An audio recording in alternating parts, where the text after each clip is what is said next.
So you're stuck. You're not improving as a dancer. You've trained for months to years and you've hit a wall.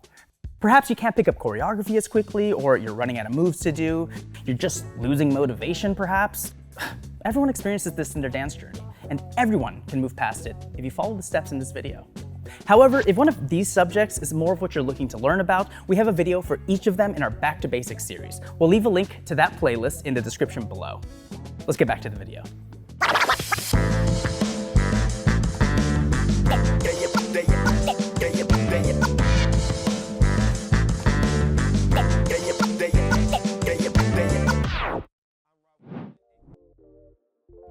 The key to getting unstuck in dance is to build good dance habits. In this video, we'll focus on applying consistency, expansion, feedback, and tracking. We'll also talk about the bad habits that inhibit growth, one of them being only dancing by impulse. This is when your dance time is solely based on whether or not you're in the mood. What we need to do is plan for dance to build consistency. Dance is a constant game of mind-body connection that gets strengthened with repetition. We recommend simply using a calendar or your phone or handwritten, whatever works for you, and schedule out your dancing each week. We mentioned in previous Steezy videos that we recommend 30 minutes of dance time in a day for 5 days a week. That's 150 minutes a week, which is awesome. If you do more than that, even better. I'm gonna be blunt. If you're not willing to plan for dance consistently and stick to that schedule, then there's no reason to ruminate on why you're not improving as a dancer. Planning for dance is step one. And if for any reason you can't find time to dance for 30 minutes in a day, just do less time. But still, try to dance for at least 5 days a week. The most important thing is to build a habit of consistent and focused practice so we can make room for expansion. Even when you've carved out clear times to dance, it's still possible to feel stuck in a plateau. You've been grinding and grinding away at your training on a consistent schedule, but it feels like you've exhausted all of your existing options. This is the time to re-explore the basics of your current dance style, or try a new style.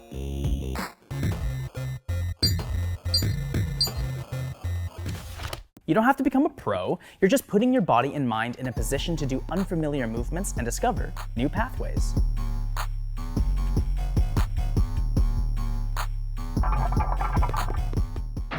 Cultivating the good dance habit of expanding foundations diversifies your range of skills to create new paths to grow from. If you haven't been exposed to many styles before and need a place to start, check out our 13 dance styles and how to get started video to see what interests you most. Who knows, maybe you'll end up finding more of yourself within another style than the current one, and that can take you to new heights. Being hyperfixated on a singular path can make us blind to the possibilities and fall into the bad habit of restraining ourselves to familiarity. Dance isn't a one-track journey. It's a world of exploration, cultural nuance, and connection, so don't get tunnel vision. Do keep in mind that it's important to train in new styles with respect to where and who they come from, which can seem like a really daunting task. However, just pulling and using a random move without knowing the context can actually make your dancing seem quite odd. Like how in Light Feet, the lock-in is a move that's supposed to be done on the 8th count, like this. But you would never really know that because you didn't have someone to inform you. You need to expand your foundations, but also honor the cultures they come from, which is why you need accountability and feedback. Practicing and enjoying dance in their own time is a wonderful pursuit. But if we neglect dancing and sharing with other people, we miss out on growth opportunities that are only introduced through elements like performance pressure, accountability, and of course, critique. You don't want the bad habit of not seeking feedback. What you should do is develop the good dance habit of building and keeping to a feedback loop. This loop basically guarantees growth in your dance journey. You share your dancing with others, receive critiques, put critiques into action, and repeat the cycle. Keeping to this loop on a consistent basis will not only develop your dance abilities, but also contribute to building a community to grow with. Dance is 100 times more fun and fulfilling when done with other people.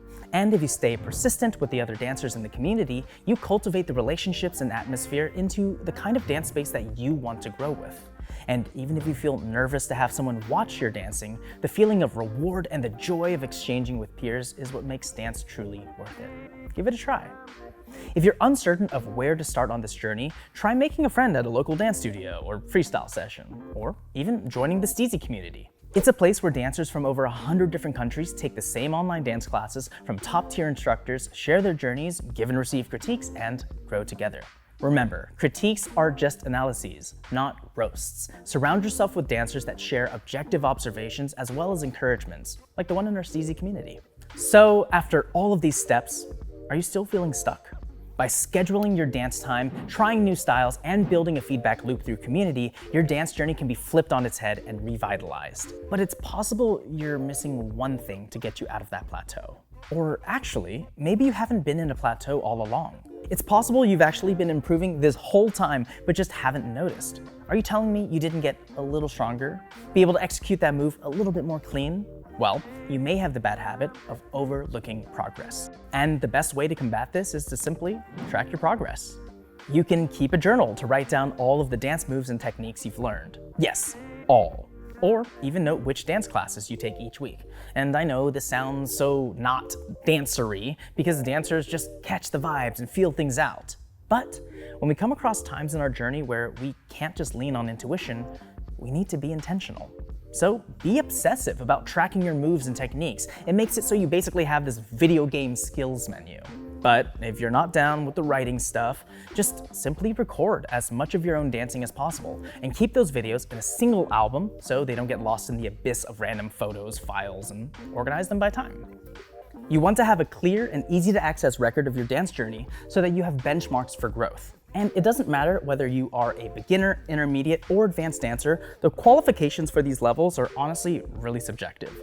The only true benchmark for your dance skill level is where you were before compared to where you are now. And if you stay consistent with your dancing on a week-to-week basis and track your progress, your improvement will be clear as day.